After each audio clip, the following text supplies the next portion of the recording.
5 p.m. Eastern Time. Everything has proceeded nominally so far. Stage separation occurred at about 2.5 minutes into flight, and that was followed by a successful landing of Falcon 9's first stage at Landing Zone 1 back in Cape Canaveral, Florida. That was the sixth landing for that particular Falcon 9 first stage. And for those of you following along, this Dragon capsule has also supported CRS-22, CRS-24, and CRS-27, which were 3 additional cargo resupply missions to the International Space Station. At about T plus 8.5 minutes, we had a successful second engine cutoff, followed by confirmation of a good orbital insertion. The vehicle is now coasting with Dragon attached, and we are just about 30 seconds away from spacecraft separation. We're seeing great views from the second stage with the Earth and the Sun in the background as it prepares to separate Dragon so that Dragon can begin its journey to the International Space Station.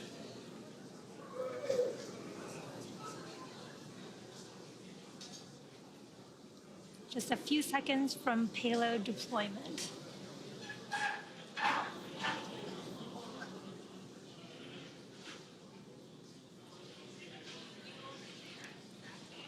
You can see Dragon floating away there.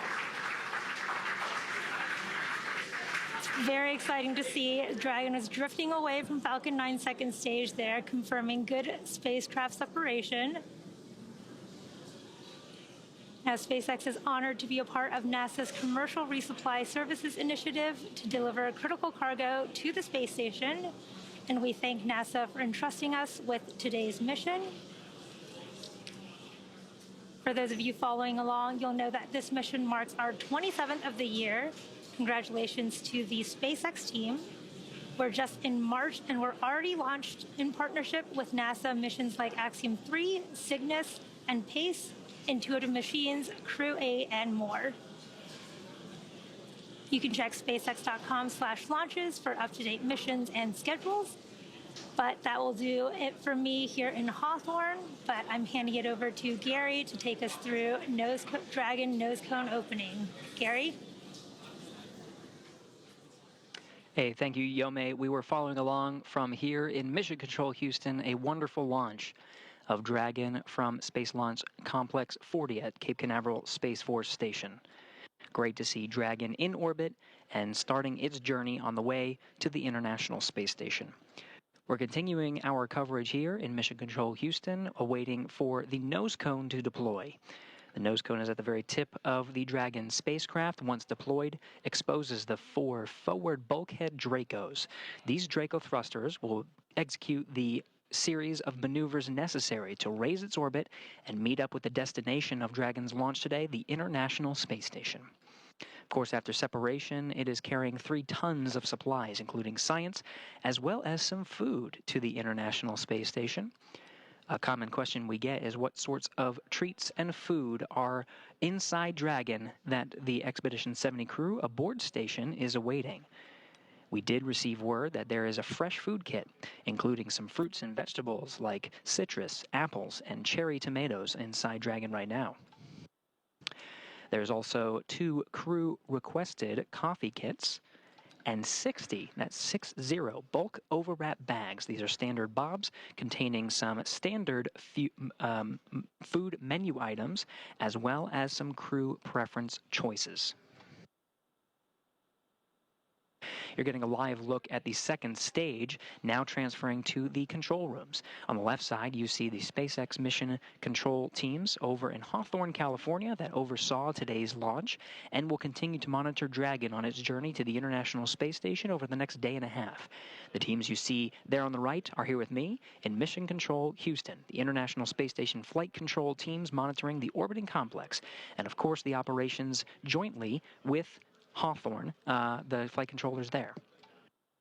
Joint operations between the 2 teams you see here will come a little bit closer to when Dragon is in its final approach phase, just about 2 hours or so prior to docking. Docking is scheduled for early Saturday morning. Teams here are waiting for the nose cone deploy of Dragon, and we're standing by and continuing our coverage. Now, a little bit about the coming days and what Dragon and the journey that Dragon will undergo. So now that we are past the spacecraft separation from the Falcon 9 and awaiting that nose cone deploy, we're in the activation and rendezvous phase of the mission. During this phase, Dragon is configured for on-orbit operations.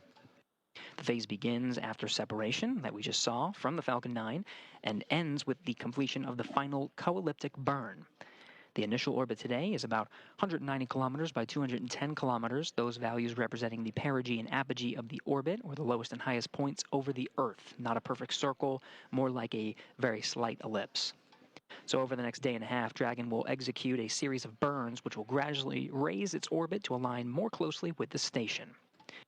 There are 5 major burns where the Draco thrusters on Dragon will fire and bring the spacecraft close to the station before we begin the final approach maneuvers. Let's go ahead and review that now. First is the first major burn, the phase burn. This is performed at the first apogee, or the highest point of the initial orbit, and raises Dragon's perigee, or the lowest point, to a higher altitude.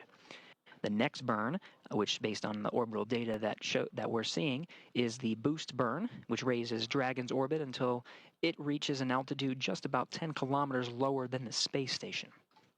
This is followed soon after by the close co-elliptic burn to place Dragon on an orbit that's roughly co-elliptic with the space station. It means the crew, or the Dragon itself, will be about 10 kilometers lower than the station during the